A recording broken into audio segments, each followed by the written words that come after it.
Guía para diáconos y diaconisas. Segunda sección. El cargo y las personas que lo ocupan. Capítulo 3. Significado, importancia del cargo, elección y ordenación. Significado del cargo.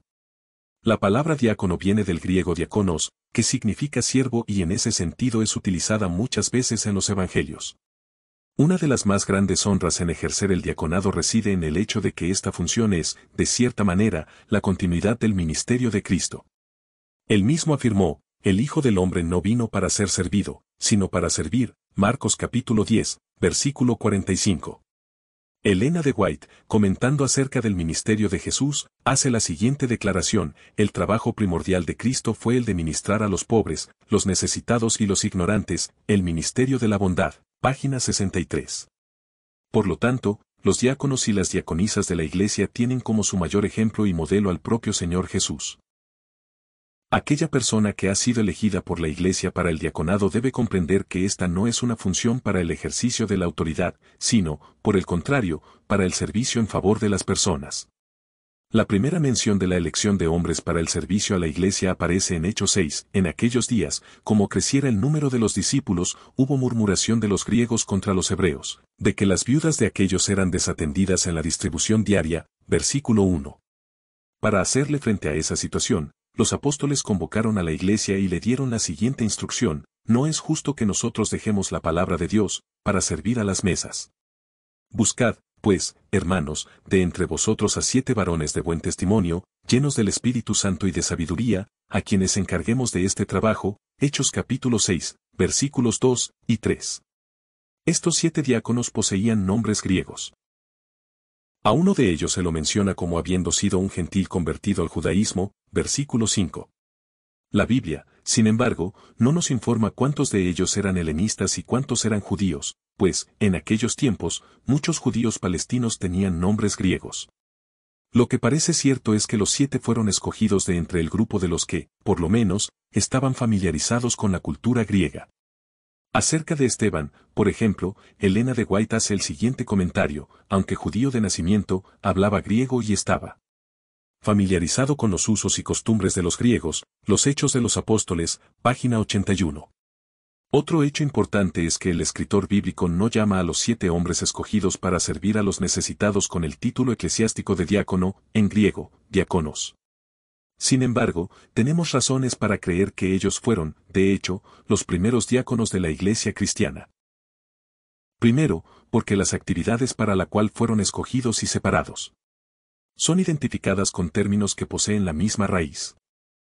Versículo 1, distribución diaria, distribución igual a diaconía. Versículo 2, servir a las mesas, servir igual a diaconio. En segundo lugar, creemos que ellos fueron diáconos porque el espíritu de profecía se refiere a ellos de esa manera, y por oración e imposición de manos fueron escogidos solemnemente 7 hombres para el oficio de diáconos. Los Hechos de los Apóstoles, página 74. Esta cosecha de almas se debió igualmente a la mayor libertad de que gozaban los apóstoles, y al celo y virtud demostrados por los 7 diáconos. Los Hechos de los Apóstoles, página 75. Esteban, el más destacado de los 7 diáconos, era varón de profunda piedad y gran fe. Los Hechos de los Apóstoles, página 81. Diáconos. El trabajo de los diáconos en la Iglesia primitiva es visto como una de las más nobles e importantes tareas que un miembro de la Iglesia puede desempeñar. Los hombres que acabaron siendo conocidos como los 7 diáconos de la Iglesia apostólica fueron escogidos y ordenados para atender los trabajos de la Iglesia. Ver Hechos capítulo 6, versículos 1 al 8. Sus calificaciones, ligeramente menos exigentes que las de los ancianos, están mencionadas en Timoteo capítulo 3, versículos 8 al 13.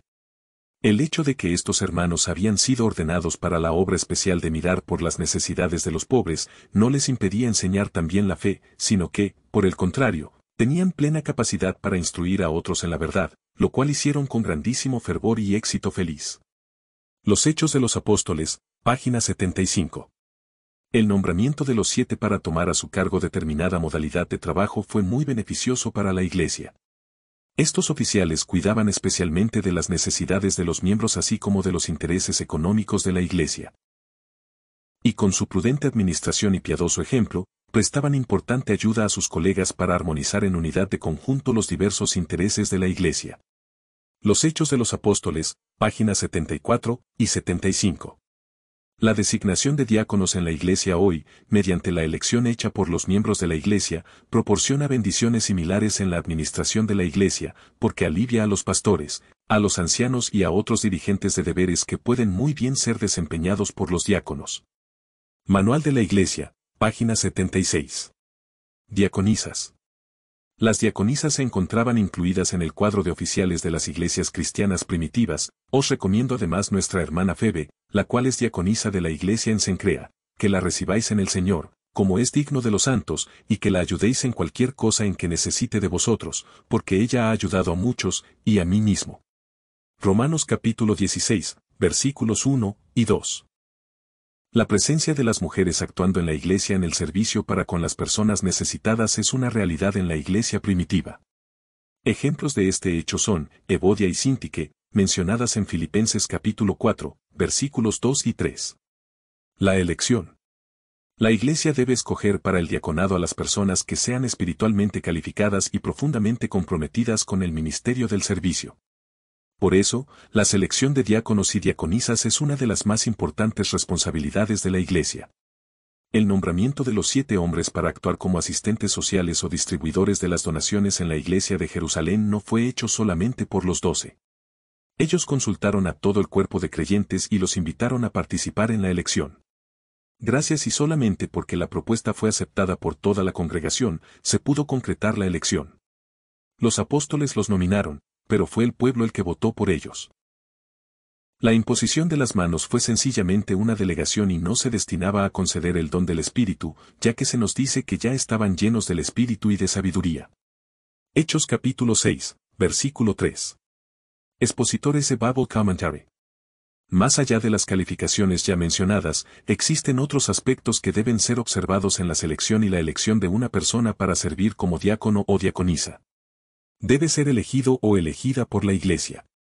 La elección de los 7 diáconos de la Iglesia de Jerusalén establece un principio que debe ser adoptado en la elección de los oficiales de la Iglesia en la actualidad. Serán elegidos por los miembros de la Iglesia, y no por unos pocos e influyentes líderes. A pesar de ejercer la autoridad como apóstoles, ellos solamente señalaron la necesidad de la elección de los 7. Entonces los 12 convocaron a la multitud de los discípulos, y dijeron, no es justo que nosotros dejemos la palabra de Dios, para servir a las mesas. Buscad, pues, hermanos, de entre vosotros a 7 varones de buen testimonio, llenos del Espíritu Santo y de sabiduría, a quienes encarguemos de este trabajo. Hechos capítulo 6, versículos 2 y 3. De esta manera, la Iglesia realizó la elección de los 7, y solamente entonces los apóstoles los ordenaron por medio de la imposición de manos, a los cuales presentaron ante los apóstoles, quienes, orando, les impusieron las manos. Hechos capítulo 6, versículo 6. Debe ser miembro de la iglesia local. Se puede elegir como oficiales de una iglesia local a las personas que son miembros de esa iglesia local y están en plena comunión con ella. Manual de la Iglesia, página 70. Periodo del mandato. El periodo de servicio para los dirigentes de la Iglesia y los órganos auxiliares será de 1 año, excepto cuando la Iglesia local, en una sesión administrativa, vota tener elecciones cada 2 años, para facilitar la continuidad y el desarrollo de los dones espirituales y eliminar el trabajo que implica celebrar elecciones anuales. Manual de la Iglesia, página 71. La Iglesia debe incluir a los jóvenes en el diaconado. Aunque en todas las iglesias debe existir una sociedad de jóvenes adventistas, es importante que el programa de jóvenes no quede aislado del resto de la iglesia. Además de su participación en la sociedad de jóvenes, debe integrarse a los jóvenes en el liderazgo responsable e incluirlos en el programa de toda la iglesia. Debe haber jóvenes que sean ancianos de iglesia, diáconos y diaconisas, etc., trabajando con dirigentes experimentados de la iglesia. En todos los sectores de la obra de la Iglesia debe haber jóvenes en actividad. Manual de la Iglesia, página 101. Ordenación por imposición de manos. Los diáconos y las diaconisas recién elegidos no pueden cumplir con su oficio hasta que hayan sido ordenados por un pastor con credencial vigente de la asociación. El sagrado rito de la ordenación debe estar caracterizado por la simplicidad y realizado en la presencia de la congregación. El pastor hará una resumida exposición de las funciones bíblicas de los diáconos y de las diaconisas, de las cualidades requeridas para el servicio y de las principales atribuciones que los diáconos y las diaconisas estarán autorizados a desempeñar. Después de una corta exhortación a la fidelidad en el servicio, el pastor, auxiliado por un anciano, en un sector donde sea apropiado, ordenará a los diáconos y a las diaconisas por la oración y la imposición de manos. Se aconseja que la ordenación de los diáconos y las diaconisas se realice en una misma ceremonia. Si mantuvieren la condición de miembros, los diáconos y las diaconisas, una vez ordenados, no tendrán que ser ordenados nuevamente si fueren transferidos hacia otras iglesias. Cuando expira el periodo para el cual habían sido elegidos, deben ser reelectos si la iglesia desea que continúen sirviendo como diáconos y diaconisas. Los ancianos, que posteriormente hayan sido elegidos diáconos, no necesitan ser ordenados como tales, ya que la ordenación como ancianos abarca también esta función. Ver Manual de la Iglesia, página 77. División Sudamericana de la Iglesia Adventista del Séptimo Día. Asociación Ministerial y Ministerio de la Mujer.